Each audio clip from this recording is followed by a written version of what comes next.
Alright, so here for episode 81 today for the Italian Grand Prix Season 5. If you missed the previous episode at Zandvoort, I recommend you go and check that one out. A hard fought race to try and get some points from the back of the grid. A tough track for overtaking, and in the end we did manage to get P10 and pinch it away from Lewis Hamilton, who has been a particular menace throughout this career mode as Piastri gets his first win. We're still winning a chance though of our third championship in a row, but of course the downside is R&D. Ferrari and Mercedes both bringing upgrades. Alfa Romeo remain the third fastest team overall as well. Haas have also bought some upgrades, but they're a lot way right behind. And Aston Martin, I mean, they haven't bought some upgrades since Australia. It's just clearly not working for them. Not the way Lawrence Stroll will want to have that team going for them as well. But anyway, we're going to move to qualifying, and if the car was as good as Belgium, we saw it in the straight line speed there. If you haven't seen that episode as well, I recommend you go and check that one out as well. But basically, for some reason, qualifying, well, we know that the AI there's a disparity between the AI, between their quali pace and their race pace, and it gets worse the further you go through the seasons. So it's just a little bit annoying. We're down in P14, just makes it a bit more entertaining in the race, where we get a bit more overtaking done as well. But sector 1 actually didn't improve. Red first sector, slightly down, a tenth down on Lando Norris in the McLaren Honda car, which you might recall at the start of the season, they were back at the back, far behind. We had a bit of better time through the middle sector, through the Lesbos, gaining a bit of time, a 10th there, which might be able to move up another position potentially, as well as we come through to the end of the middle sector. We're slightly up on Hamilton, who's in P12, so that's good news as we now come through the Scari out the other side, and now it's just one corner to go. Parabolica losing time though on the Delta compared to our previous best time. That is not good. Gaining a bit back through Parabolica, but that shocking exit out of Ascari just lost us so. I thought it was a cleanish. It made me not being hit the apex, but still, it cost us a little bit there. And as a result, we're only in P14 as well. Piastri is on pole, so Piastri is starting to dominate this second half of the season. So for us, we'll have to see what we can do. Hopefully the straight line speed is there. It's time for the race day's Italian Grand Prix. Welcome back to one of only 2 countries that has held a race every year since the very first Formula One World Championship in 1950. It is, of course, Italy, one of the great racing nations, and it's time to get underway for the Italian Grand Prix. With top speeds reaching 215 miles per hour, only a few places can challenge Monza's crown as the fastest track in F1. Hard braking zones going into the 3 chicanes make up the majority of the 11 corners on this 3.6-mile circuit. And just in case the slipstream wasn't enough, 2 DRS zones will help encourage some close action. Before we begin, let's take a quick look at the grid lineup for today's race. Oscar Piastri lines up on pole position, and it's Charles Leclerc in P2. Considering the rest of the grid, we have Sainz, Verstappen, George Russell, and Vettel, Albon, Norris, Tsunoda, and Pierre Gasly, Ocon, Magnussen, Sir Lewis Hamilton, Phoenix, Bottas, Mick Schumacher, Lance Stroll, and Guan Yu Zhou, Latifi, and Robert Schwartzman. It's almost time for those 5 red lights to go out then. Let's see who can prevail today. Anthony Davidson joins me once again in the commentary box, and it's fantastic to have you here with us today. But I'm curious, as a man with experience out on the track, how do you stop those pre-race nerves from becoming overwhelming when you're lining up on the grid? Well, I imagine they'll be starting to feel the adrenaline as they anticipate the rundown into turn 1, a bit like preparing to go into battle. The unknown situation will bring nerves, but that's a good thing. It will keep them focused on the moment and on their surroundings as we build towards the start of the Grand Prix.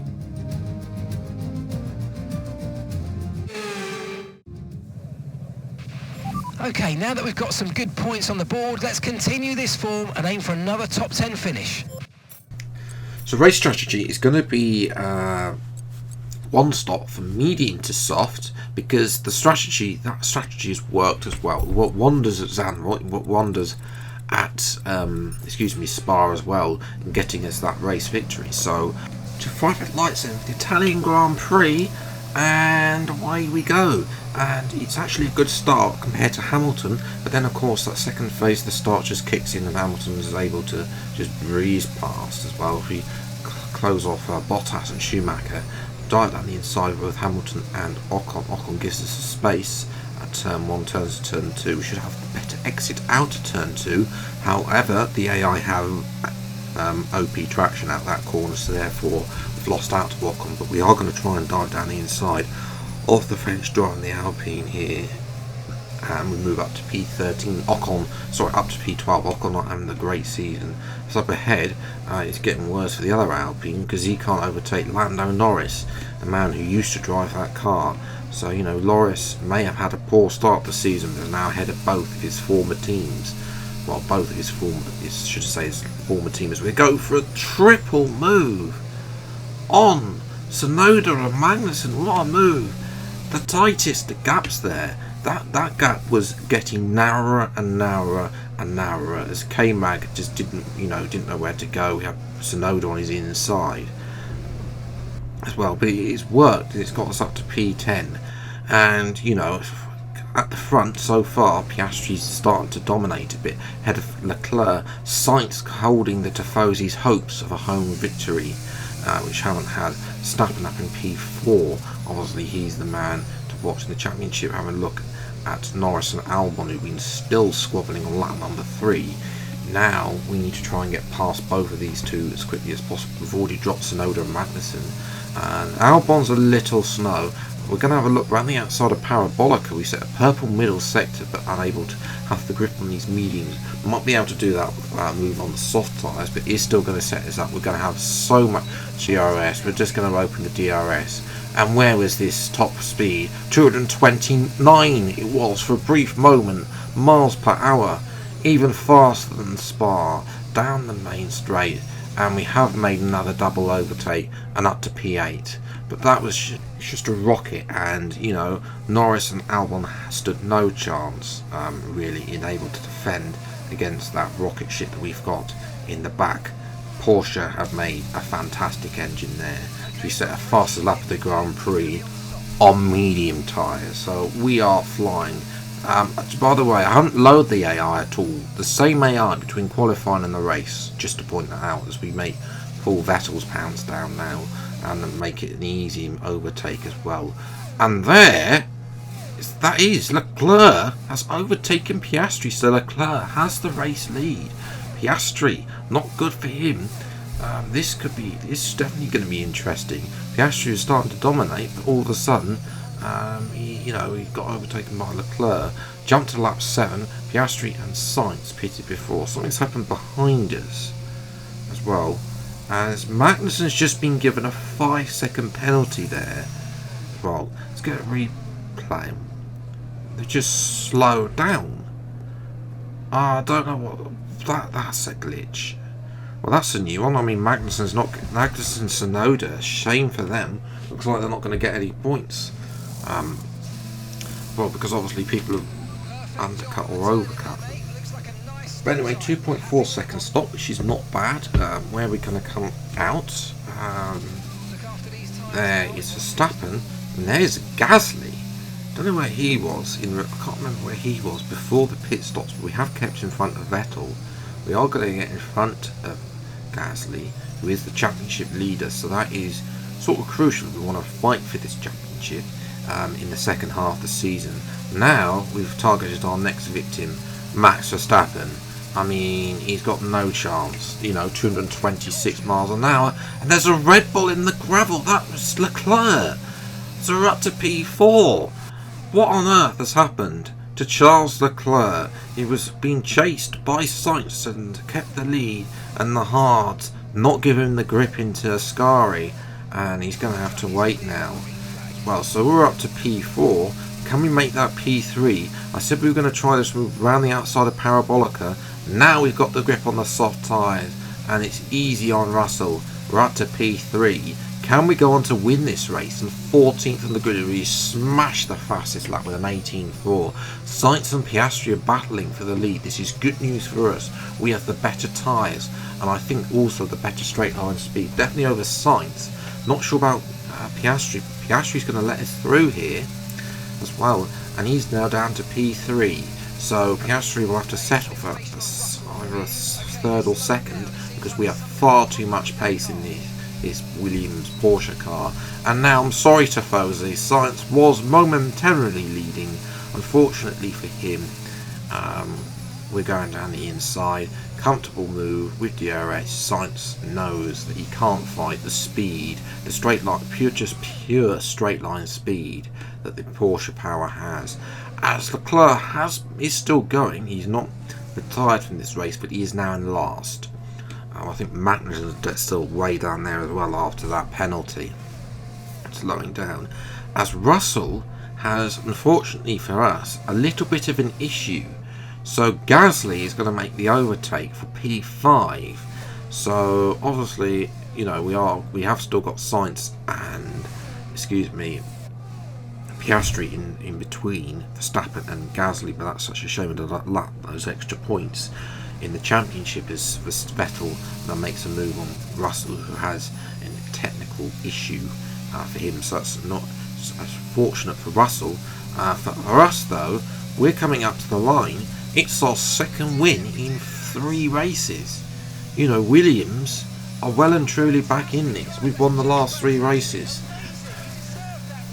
You know, that is some dominance now. Can we go on to challenge for the constructors? We'll have to wait and see about that. Well, that might not have been the finest race in history, but there's no question that was a critical win.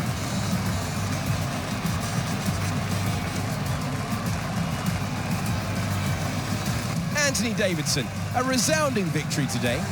What set them apart from the rest?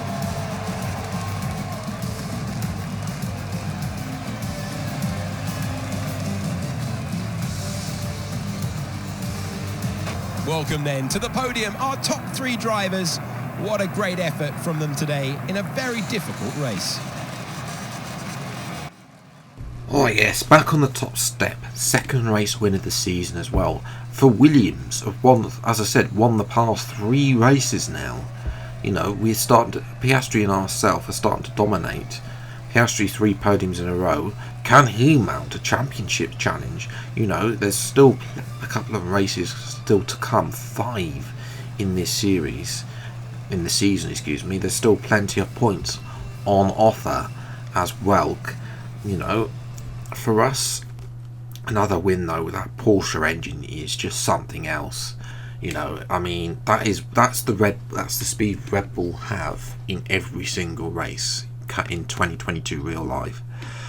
For Red Bull themselves, you know, Leclerc disappointing. They're arguably the strongest lineup on the grid and should be doing better, but obviously the car isn't delivering for them as well. You know, with the third slowest team, one of the slowest teams on the grid. Leclerc down there in second to last place, who did manage to overtake Bottas in the end and avoid getting the wooden spoon as well. But in the standings, we're well and truly in this now. 7 points to Gasly, 3 points separate ourselves from Max Verstappen.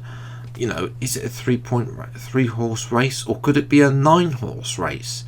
You know, we don't know where anyone's going to be. Piastri's scores multiple podiums. Mercedes and Ferrari start to get momentum with R&D.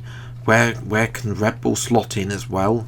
You know, because they're leading the Constructors' Championships by 9 points to AlphaTauri. We're 26 points back. You know, this title. Both titles are not over yet by any means as well. So, yes, the next race will be at Singapore.